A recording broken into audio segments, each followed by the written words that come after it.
Coming off of the peaks of San Jacinto was very difficult, especially because it landed us in this valley where the winds were fierce, were blowing us around, and it was not so pretty, quite frankly.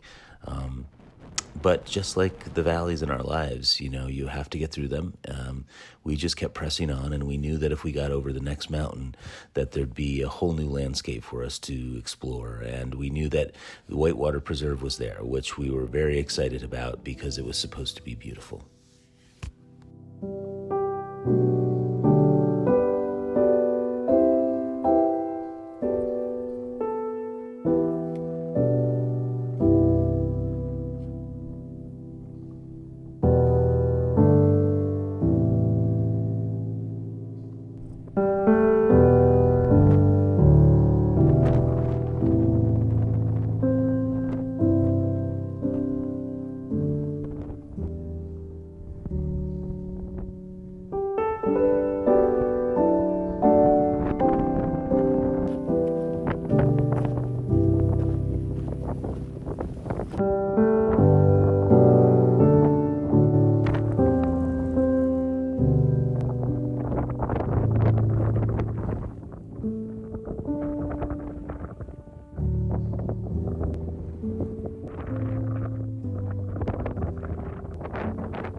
So it is day 18, and I just left Whitewater Preserve, which was amazing. I got the best night's sleep I've gotten on trail.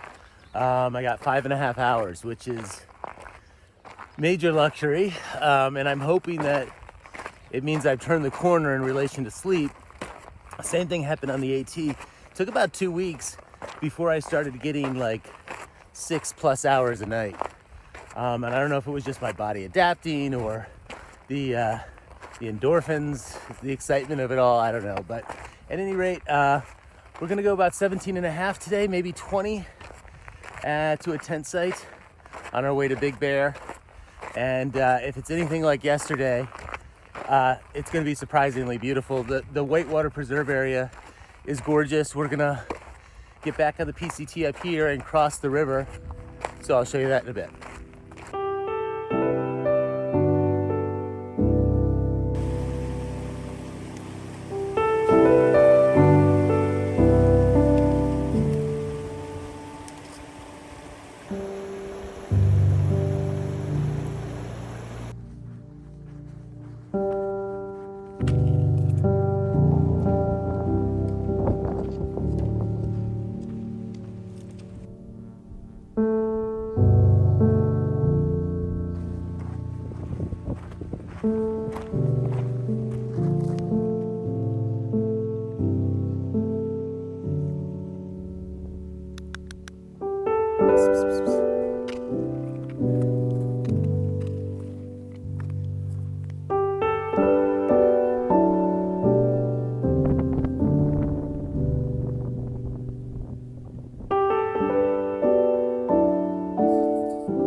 Something about this flower just screamed at me that it needed to be captured.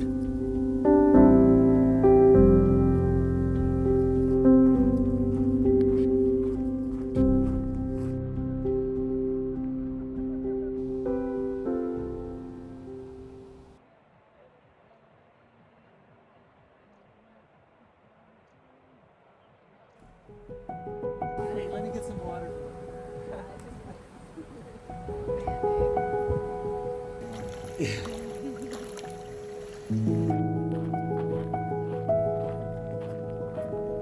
All right, it is snake day. This is the third snake I've seen.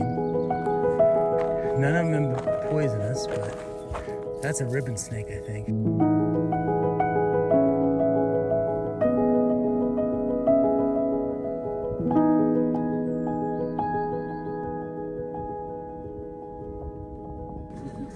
What am I doing here? There's not audio on this, is there?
So it's day 25, and just leaving Cajon Pass, or about 3 miles past it actually. There's a water cache in 2 miles where we have to load up with 6.5 liters or 7 liters because there's a 21 or 23 mile water carry, and it's all uphill. We have 8,000 feet to climb within like a 15 mile area, and it's going to be hot today, and it's fully exposed. As you can probably see, there's really not any shade, so we're kind of rushing. It's about 7 o'clock now, trying to rush to get as far as possible before the heat of the noon, the midday sun. So we'll see how it goes. I'm a little nervous today, I'll admit, because it's the sun and the exposure that get me. Anything else I can deal with, pretty much, but the exposure is just too much. But anyway, I'll check in with you later. Yeah. So how much are you guys carrying? Six. I'm carrying 6 liters? Yeah. I'm carrying 5.5. Bit. See ya, man. Alrighty.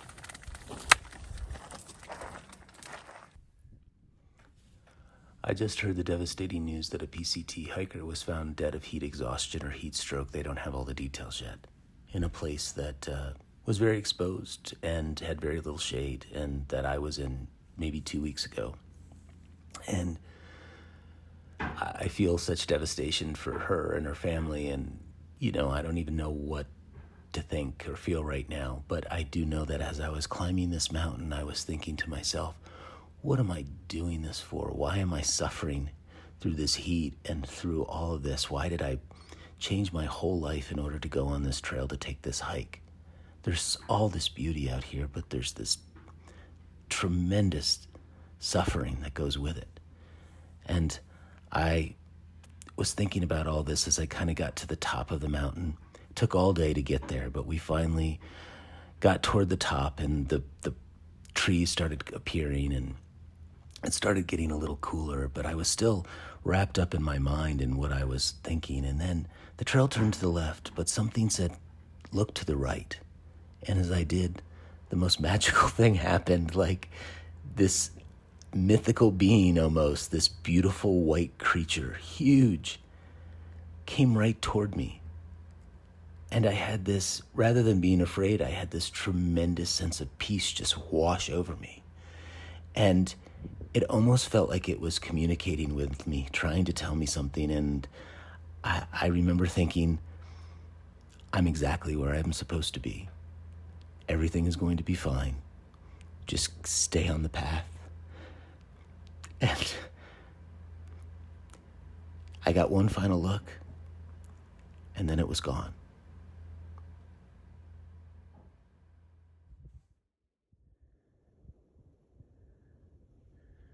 Oh my gosh, it's so beautiful.